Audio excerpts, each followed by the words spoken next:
Exercise चल रही है नहीं सर आप करते हैं। चलिए लास्ट क्वेश्चन था और क्वेश्चन ये था कि वहां पे 5 रुपीज सर पेज ईयर के फर्स्ट वीक में सेव किए पेज नंबर 107 5 रुपए।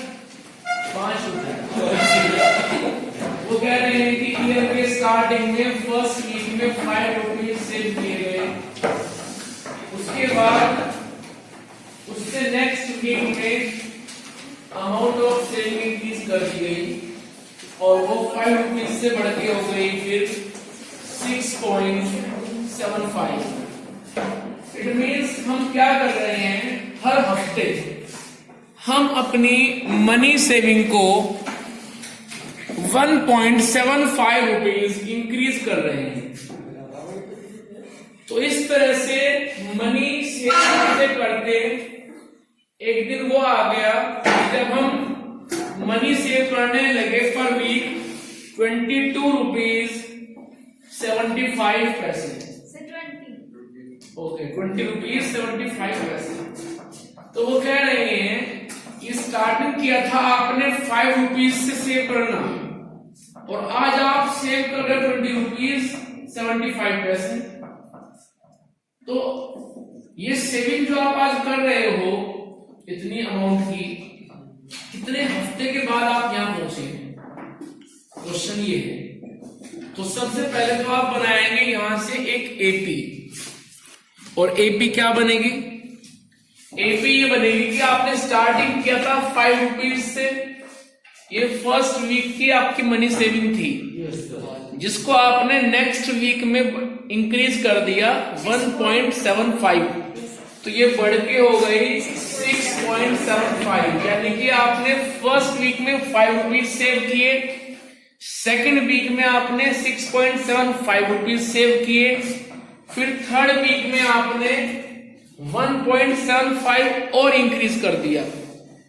ठीक है, तो फिर कितना हो गया 8.50।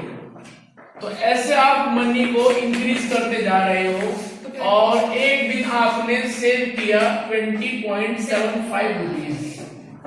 तो पूछ रहे हैं आपसे after how many week the money saving is 20.75, ये पूछ रहे हैं आपसे। ठीक है, तो हम क्या करेंगे, हम ये निकाल लेंगे कि 20.75 इस एपी में कौन सी टर्म है। जो टर्म होगी उतने हफ्ते बाद या वहां पहुंचे हैं, क्योंकि एक टर्म रिप्रेजेंट कर रही है एक वीक को। फर्स्ट वीक में आपने ये सेविंग की, सेकंड में आपने ये की, थर्ड में ये आपने ये की। ठीक है, उसके बाद में हम निकाल देंगे कि वो टर्म कौन सी है। मान लो वो term I 15th, it means आप 15 वीक के बाद वहां पहुंचे हैं। ठीक है, तो चलिए फिर तो हम उसको एज्यूम कर लेते हैं फिर ए एन के इक्वल। मैंने बताया था कि जब एपी में कोई टर्म जब एपी में आपको ये मालूम करना हो कि टर्म्स कितनी है, या फिर ये मालूम करना हो कि इस एपी में 150 कब आएगा, 12 कब आएगा, 250 कब आएगा, तो उसको आप ए एन के बराबर रख करके चलते हैं। मैंने बताया था जिससे आप वहां से n निकाल सकते हैं इजीली। क्लियर? तो आइए फिर, तो आप इसको an के बराबर रख दीजिए 20.75। अब an को ऊपर कर दीजिए। an क्या होता है, a plus n minus 1 into D equals to 20.75। जो जानते हैं वो रख दीजिए। क्या जानते हैं? a पता है 5, उसके बाद n minus 1 into D, D कितना है 1.75 इक्वल्स टू 20.75। इसको और सोल्व कीजिए। 5 plus 1.75 n minus 1.75 equals to 20.75। कुछ हमारे पास डिजिट इधर है, कुछ उधर है, निशान। ठीक है, कुछ अमाउंट इधर है, कुछ उधर है, तो दिमाग में विचार है कि अमाउंट एक यहां कर ली। मान लो 5 रुपीज के नोट कुछ इस जेब में है, कुछ इस जेब में है, कुछ मतलब जो है ऊपर की पॉकेट में है, तो क्या करें, सारे के सारे यहाँ कर दें, ये नहीं करते, यस सर। ठीक है। तो हम इससे निकाल लेंगे फिर n की वैल्यू। तो 1.75 n इक्वल्स टू 5 और ये इनको ले जाओ आप उधर, जो इधर पॉजिटिव है उधर निगेटिव हो जाएंगे और जो इधर निगेटिव है उधर पॉजिटिव हो जाएंगे। तो हमें मिल जाएगा फिर 20.75 माइनस 5 प्लस 1.75। अब इस अमाउंट को आप सोल्व कर लीजिए। तो भाई 20.75 में से पहले तो 5 को करो रिड्यूस, तो कितना बचेगा 15.75। फिर 15.75 में से 1.75 को आप ऐड कर दो उसमें, तो कितना आ जाएगा भाई, ये आ जाएगा 17.5। Yes sir. ऐसे लिख सकता हूं और इधर है 1.75 n, तो n आ जाएगा 17.50 अपॉन 1.75। डेसिमल से डेसिमल फिनिश हो जाएगी, तो हमारे पास बचेगा 1750 upon 175, result is 10। It means after 10 week आपकी वीकली सेविंग 20.75 रुपीज हो जाएगी, ठीक है भाई। यानी कि 10 हफ्ते बाद आप वहां पहुंच जाएंगे। चलिए आगे, एक्सरसाइज पॉइंट 2 फिनिश हो गई। अब चलते हैं पॉइंट 3 पे। अब देखो भाई 5.1 सभी एक्सरसाइज की अपनी अलग अलग थीम थी। 5.1 में आपने मालूम किया था कि कौन एपी है कौन नहीं है। एपी है तो बताओ ए और डी है, एपी है तो बताओ नेक्स्ट थ्योरम्स क्या होंगे, ये आपने मालूम किया था। उसके बाद जब पॉइंट 2 पे आए तो आपने वहां पर टर्म्स निकालना शुरू किया कि इस एपी में 12 टर्म कौन सी है, 15 टर्म की वैल्यू क्या है, ठीक है। क्या इस एपी में कभी 95 आएगा, तो आपने निकाला एन के बराबर रख करके। अब जब आप पॉइंट 3 पे जाओगे तो उसकी अलग थीम है। पॉइंट 3 में हम डिस्कस करेंगे सम ऑफ एन टर्म का फॉर्मूला। मैंने बताया था आपको स्टार्टिंग में ही कि जब किसी एपी में कुछ टर्म आपको ऐड करनी पड़ जाए, जैसे एक एपी है कि 10, 15, 20, 25, 30, 35, 40, 45 इस तरह चल रही है। अब आपसे बोला गया कि भाई जरा ये बताओ इस एपी में जब आप इसकी स्टार्टिंग की 25 टर्म्स को ऐड करोगे कि 10 plus 15 plus 20 plus 25 plus 30 plus 35, तो जब आप इस तरह से इसकी स्टार्टिंग की 25 टर्म्स को ऐड करोगे तो क्या मिलेगा, कितना आंसर आएगा। अब यदि हम ऐड करने लगे मैनुअली अपने यहाँ कि 10 प्लस 15 25 25 प्लस 20 45, तो काफी देर हो जाएगी। तो उसके लिए फॉर्मूला है, और फॉर्मूला क्या था कि S N sum of N term, S N equals to, N लिखते हैं हमेशा एस के बराबर में नीचे की तरफ, S N equals to N upon 2 bracket 2a plus N minus 1 into D.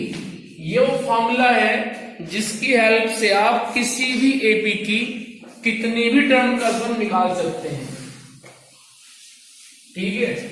यहां पे ए क्या है, ये ए अपने आप में फर्स्ट टर्म है जो आप जानते हैं। डी वही कॉमन डिफरेंस है, कैसे निकलता है डी, a2 माइनस a1 से, a3 माइनस a2 से, ठीक है। तो ये फॉर्मूला यूज होगा एक्सरसाइज 3। चलिए अब इसमें एक चीज है, वो चीज ये है कि जो ये n है इसके बारे में थोड़ा कंफ्यूज रहे होंगे कि ये n क्या है। n का मतलब यहाँ पे दक्ष, n का मतलब है उन टर्म से जो आपको ऐड करनी है। भाई हमने कहा कि 25 टर्म्स का सम निकालो, तो n की वैल्यू है 25। हमने कहा कि आप एपी की स्टार्टिंग की 34th टर्म तक का सम निकाल दो, तो n हो जाएगा फिर उस वक्त 34। मतलब आपको जितनी भी टर्म ऐड करनी है वो n की वैल्यू बनेगी। तो सीधी सी बात ये है कि आपको पता होना चाहिए जब आप सम निकाल रहे हो कि हम सम कितने टर्म्स का निकाल रहे हैं। यदि आपको यही मालूम नहीं है कि हम सम जो निकाल रहे हैं उसमें टर्म्स कितनी लेके चल रहे हैं, भाई 10 टर्म का सम निकाल रहे हैं या 15 का सम निकाल रहे हैं, आपको यदि यही मालूम नहीं होगा तो आप सम नहीं निकाल पाओगे। तो सबसे पहले आपको पता होना चाहिए कि हम टर्म्स कितनी ऐड कर रहे हैं, जितनी भी ऐड कर रहे हैं वो बन जाएगी ऑटोमेटिक n की वैल्यू। चलिए अब क्वेश्चन लेके चलते हैं।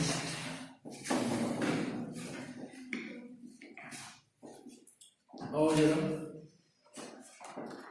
अच्छा एक बात और, इसी का एक फॉर्मूला और होता है, आपको मैंने बताया नहीं। वो फॉर्मूला ये है, इस फॉर्मूले की एक ड्रॉबैक है, कमी है। वो कमी क्या है, निखिल का ध्यान से देखना। एक कमी है डी। इस फॉर्मूले में डी होना चाहिए, और डी कब आएगा, जब आपके पास एपी होगी। कैसे कि 10, 15, 20, 25, 30, 35, और मान लो एपी नहीं दी है ये तो डी तो नहीं आएगा। ठीक है, तो जब डी ना दिया हुआ हो और आपसे बोला जाए कि एक एपी स्टार्ट हुई है 5 पे और वो फिनिश हुई फिर 100 पे, और उन्होंने कहा आपसे कि बताओ इस एपी का सम क्या होगा, तो तब फॉर्मूला बदल जाएगा। तब फॉर्मूला यूज करेंगे Sn equals to n/2 a plus n। यहां पे n का मतलब है नंबर ऑफ टर्म्स जो आपको ऐड करनी है, a का मतलब है फर्स्ट टर्म से, l का मतलब है लास्ट टर्म से। ठीक है, तो ये फॉर्मूला हम तब यूज करेंगे जब हमें d ना दिया जाए, d मतलब ap ही ना दे। चलिए आगे, तो आओ जरा 5.3 को जल्दी से ओपन करो, 5.3 को। और यहां पे देखिए आप question number 1, page number 112, question number 1, 4 part दिए हैं और 4 पार्ट में आपको एपी दी गई है, साथ में आगे लिखा है जो टर्म ऐड करनी है। जैसे क्वेश्चन नंबर 1 के फर्स्ट पार्ट में कह रहे हैं 2, 7, 12 और कहां तक 10 टर्म्स तक, यानी कि आपको इस एपी में 10 टर्म का सम निकालना है। क्लियर? सो n की वैल्यू बन गई 10 है। समझ में आया कुछ? उसके बाद क्या बचा फॉर्मूले में, a और d, तो a मिल जाएगा ap से 2, स्टार्टिंग हो गई 2 से। सो ap में फर्स्ट टर्म 2 है तो a हो गया 2, कॉमन डिफरेंस d कितना है, a2 माइनस a1, यानी कि 7 माइनस 2 को मिल गया 5। तो a मिल गया 2, d मिल गया 5, n मिल गया 10। सबको लेके फॉर्मूले में आ जाओ और फॉर्मूले में रख करके आंसर निकाल लीजिए। तो जरा आओ इधर,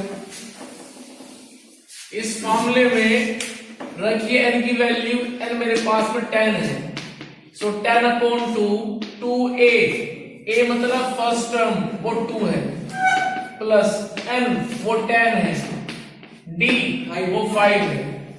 सॉल्व कर लीजिए इसको, 10/2 ये बनेगा 5, ब्रैकेट 2 2 जा 4 प्लस 9 into 5 45। उसके बाद 45 प्लस 4 49, 49 into 5 उसको आप मल्टीप्लाई कर लेंगे 249। तो जो आपको एपी दी गई है, जब आप उसकी स्टार्टिंग के 10 टर्म का सम करेंगे तो वो आएगा 245। इस तरह से हमने सम निकाल लिया। बाकी 3 पार्ट भी ऐसे ही है, और जाके करना, और यदि ना हो तो कल आके पूछ लेना। इसके बाद आओ क्वेश्चन नंबर 2 पे। क्वेश्चन नंबर 2 में कह रहे हैं find the sum given below. जो नीचे एपी दी गई है, हमें इस पूरी एपी को ऐड करना है। यदि आप फर्स्ट पार्ट की बात करें प्रभात, तो फर्स्ट पार्ट में एपी की शुरुआत हुई है 7 से, 7 के बाद आया है फिर 2, 10 का बनेगा 20, 20 में 1 ऐड करो तो बनेगा 21/2। सो सेकंड टर्म आ गई 21/2, फिर थर्ड टर्म आ गई 14 और उसके बाद फिर लास्ट टर्म भी है 84 और हमें पूरी एपी को ऐड करना है स्टार्टिंग से लेकर के लास्ट तक।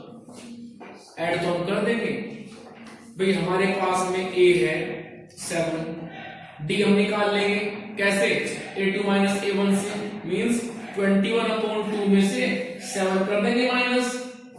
21/2 सेकंड टर्म की वैल्यू है, फर्स्ट टर्म की वैल्यू 7 है, तो d तो हम यहां से निकाल लेंगे, तो a और d मिल गया। अब कम बची हमारे पास में n टर्म।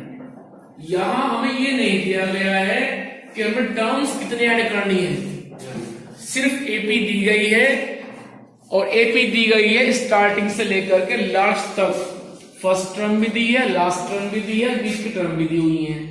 तो हमारे सामने अब पहले मेन मोटिव है ये बात निकालना कि इस एपी में टोटल नंबर ऑफ टर्म्स कितनी है, क्योंकि हमें तो सारी की सारी एपी का सम निकालना है।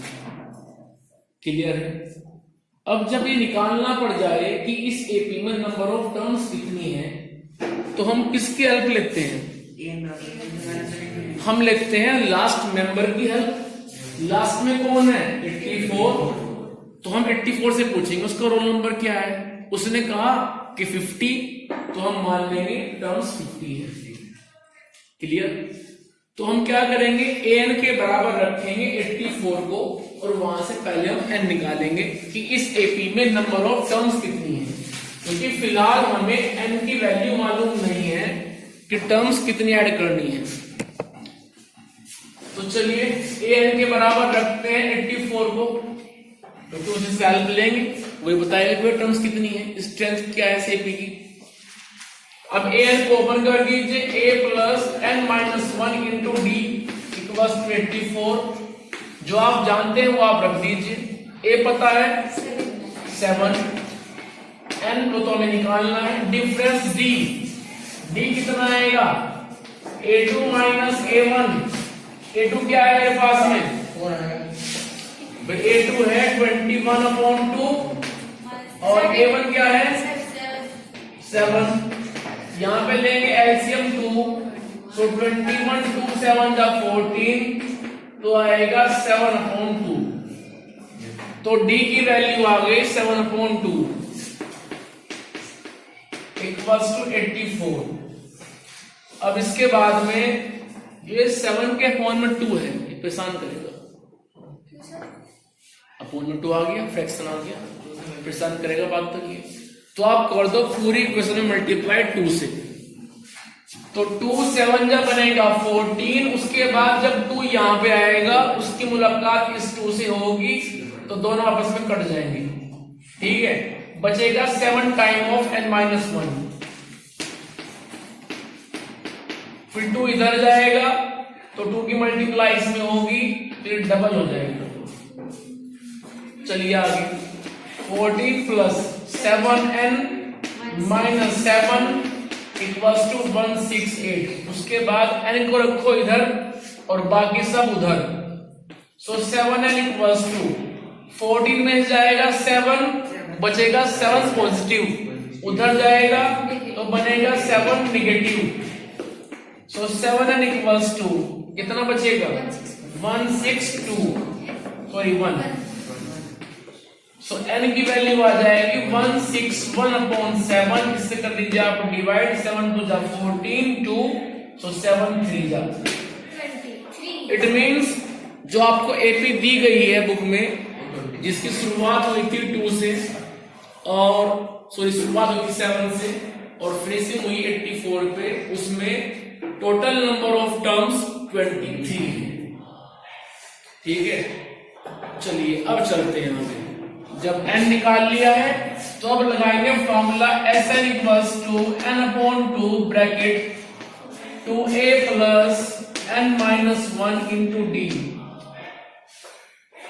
चलिए आगे, तो रखिए n की वैल्यू कितना है, n 23 equals to 23/2 2 into a मेरे पास में है 7 प्लस n वो 23 है, -1 इंटू डी, 7.2 डी मेरे पास में है 7/2,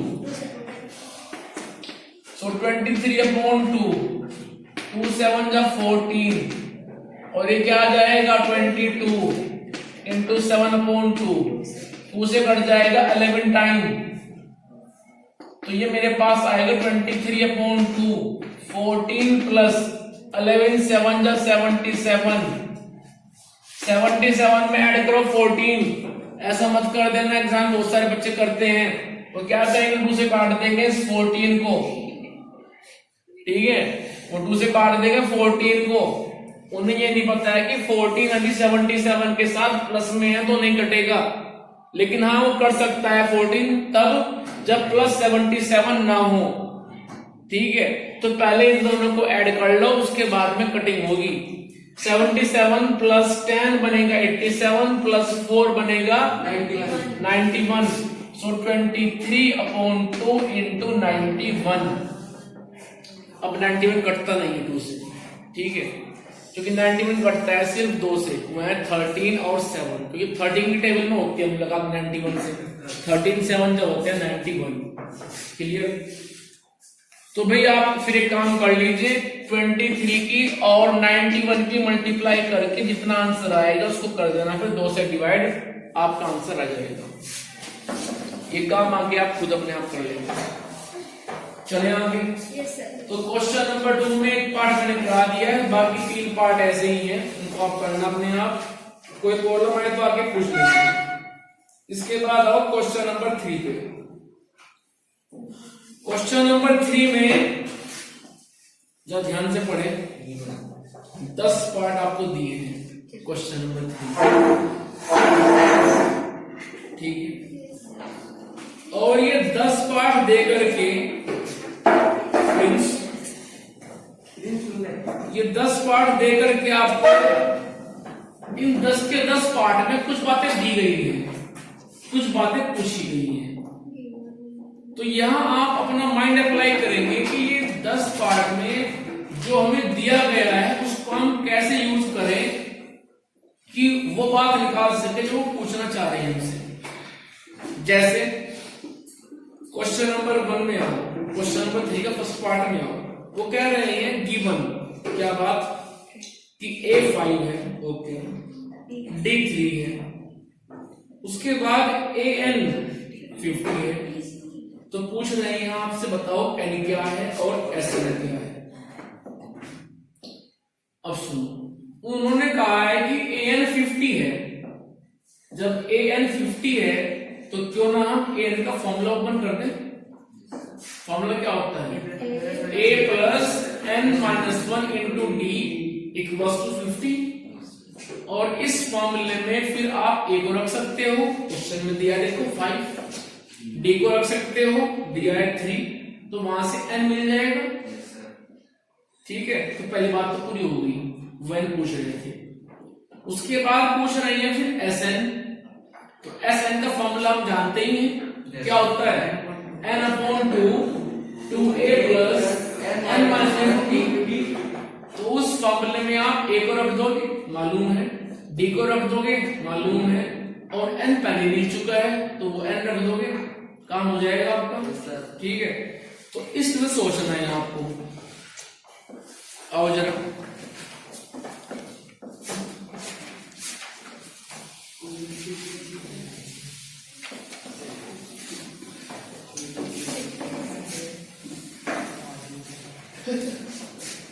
चलिए AN क्या दिया है आपको 50, तो आप AN को ओपन कर दो, ठीक है। AN का फॉर्मूला क्या होता है A प्लस इंटू D। इसके बाद इसमें आप जानते हैं A की वैल्यू और D की वैल्यू बुक में दी हुई है। A कितना है 5, उसके बाद D कितना है 3, और ये 50। इसको सोल्व कर लीजिए आप, 5 plus 3n minus 3 equals to 50, so 3n, 5 minus 3 कितना बचेगा 2, सो 3n की वैल्यू आ गई 50 माइनस 2 मीन्स 48। तो यहां से निकाल लीजिए n की value 48/3, result is 16। It means n की वैल्यू आ चुकी है 16। अब इसके बाद में हमें क्या निकालना है आगे, Sn। तो चलिए Sn क्या फॉर्मूला होता है Sn के लिए, n/2 2a plus n-1 into d। आपको सब कुछ पता है। n अभी निकाल देखो बिल्कुल फ्रेश 16, ठीक है। तो रखो 16/2 2a, a मेरे पास पहले से ही है 5, n 16, d 3। तो चलिए आगे 16/2 8, 2 5 जा 10, 15 3 जा 45।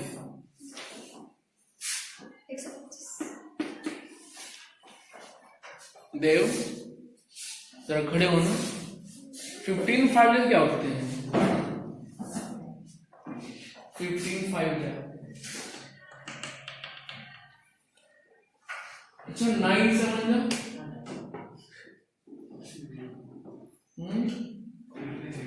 ना अरे उससे पूछ रहे 9 7 क्या होता है, 9 7 जा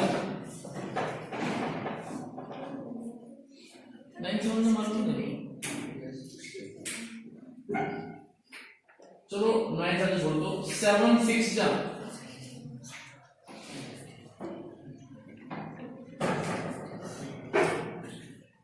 चलो 4 4 जा, बैठ जाओ। बड़ी बात है।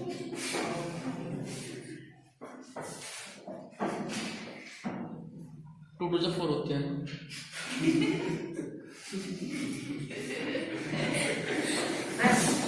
इसमें बैक फॉर्मूला लगा सकते हैं, n/2, लेकिन इसमें ये तो नहीं पता कि लास्ट टर्म क्या है। नहीं, जरूरी नहीं है कि जो nth टर्म हो वो लास्ट टर्म हो, थोड़ा ना है। जरूर नहीं है कि जो nth टर्म हो वो लास्ट टर्म हो, ऐसी गलती मत कर देना। अब जरा तो ये आ जाएगा मेरे पास 8 इंटू 55,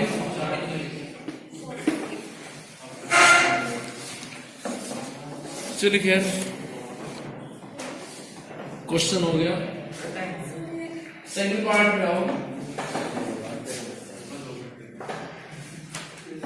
देखो मैं आपसे एक बात करना चाहूंगा, ठीक है मैथ सब पढ़ते हैं, आप लोग पढ़ते हैं, तो जरूर नहीं है कि मैथ सबके समझ में आए, ऐसा होता नहीं है। कुछ के समझ में आएगा, कुछ के नहीं आएगा, ठीक है। कुछ मेहनत करते हैं, कुछ करते नहीं है, कुछ क्या करते हैं, घर गए जैसा और जहां बैग रखा था उसको तुरंत उठाया मॉर्निंग में और छोड़ दिया। बैग की कभी सफाई हो जाए महीना 2 महीने 6 महीने में तो वो भी गमीनत है, वरना वो भी नहीं होती, ठीक है। और यदि बैग के अंदर कुछ घुस के बैठ गया, सांप घुस के बैठ गया, खुलेगा भी नहीं, उसी दाबी ही खुलता है। तो ऐसा ना हो कि पड़ोसी के बैग में सांप और आप फंस जाए। होता है कई बार ऐसे, बैग में से बहुत बुरी स्मेल आ रही है, उसको ना धोना ना साफ करना पड़ रहता है कोने में। वो भी कहता है कि मालिक साफ कर लेंगे, उसको रहने पर, ठीक है। मालिक बोलता है कि मैं खुद को साफ नहीं कर रहा हूं, मुझे साफ क्या करना। तो कई बार होता है ऐसा, तो ऐसी बात नहीं महीने 2 महीने 3 महीने में आपको साफ कर लिया तो उसकी भी साफ सफाई हो जाएगी, वो भी नहा लेगा कंपनी से नहा नहीं, ठीक है। ऐसा ना हो कि उसकी स्मेल में पड़ोसी बेहोश हो जाए, होता है कई बार।